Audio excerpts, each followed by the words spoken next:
네. 어제 분리하기에 대한 이야기를 했는데, 이게 사실 분리하기를 어떻게 하는 건지 좀 애매한 느낌이 있으셨을 거예요. 근데 임상 사례를 하나 소개를 좀 해드리려고 해요. 남편은 43세 미국인이고요.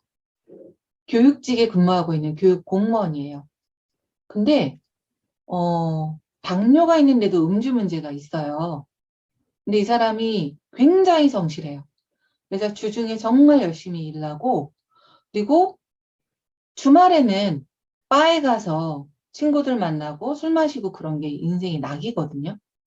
근데 당뇨가 있기 때문에 사실 술을 마시면 안 되는 상황인데도 유일한 낙이 이제 금요일 날, 토요일 날 가서 바에서 이제 술 마시는 거, 친구들 만나는 게 그런 게 이제 인생의 낙이고 어린 시절을 보면 미국이 좀 그런 분위기가 있는 것 같아요. 부모가 굉장히 아이를 이렇게 밀착해서 케어를 잘하는 집이 있고, 어떤 집은 이렇게 파티하면서 아이를 거의 방임하는 집들이 있고, 다양하거든요. 근데 부모가 굉장히 파티를 하고, 그렇게 방임된 어린 시절을 보냈고, 그렇기 때문에 그런 파티 즐기는 걸 굉장히 익숙하게 잘한 사람이고, 그러니까 본인도 이제 주말마다 그렇게 하고 있거든요. 근데 그런 파티 문화를 즐기는 남편에 비해서 아내는 한국인이에요. 그리고 자영업을 하고 있는 한국인이고, 근데 이분이 지금 어린 시절을 보면 어렸을 때 아버지가 가정폭력이 좀 심한 편이셨거든요. 그러니까 엄마가 집을 나가시기도 하고, 동생들을 키우라는 걸 압력을 주기도 하고, 그랬어서 굉장히 내가 어떤 주어진 임무를 성실하게 해내는 아주 타이트하게 지키시는 분이세요. 그러니까 분노도 높으시고 불안도 높으시거든요.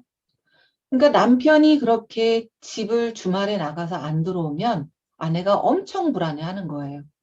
그러다가 남편이 안 들어오면 막 연락을 하고 화를 내고 그러는 남편이 막 부랴부랴 오고 그러다가 한 번은 교통사고도 크게 난 적이 있을 정도로 남편에게 아내가 화 부분이 올라오면 남편은 두려워하는 부분이 올라오고 그러고 나면 남편이 다시 남편의 거리를 두는 부분이 나타나고 그런 아내가 불안해서 쫓아가고 그런 게 계속 이어지고 있거든요.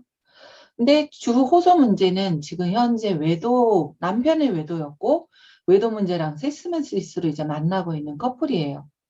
근데 아시다시피 저는 친정이 이마고 치료니까 이마고 치료에 이마고 대화를 거의 기본으로 하는데 분리하기를 적절하게 사용을 하고 있거든요. 어떤 상황이 있었냐면 남편이 아내에게 그런 이야기를 하는 거예요.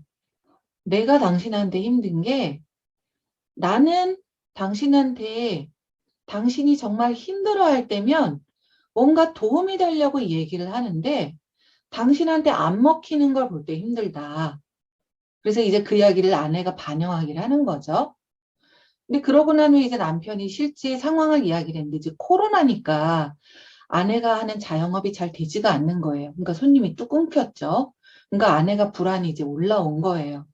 그러면서 나는 하는 일도 없고 되는 일도 없고 그런 자기 비난하는 부분이 또 올라온 거죠. 근데 이제 그거에 비해서 나는 하는 일도 없고 지금 되는 일도 없고 당신한테 의지해서 살고 있고 굉장히 위축된 걸 보고 남편은 도와주려고 하는 부분이 나타난 거죠. 그러니까 아내한테 도와준답시고 아이 괜찮아 괜찮아 내가 열심히 벌고 있잖아 당신 괜찮아질 거야 라고 얘기를 하는데 아내는 전혀 공감받는다라는 느낌이 없는 거예요. 오히려 계속 불안하고 자기 불안이 올라오고 비난을 하고 그러니까 남편이 그거에 대해서 좌절감이 느껴지는 거죠.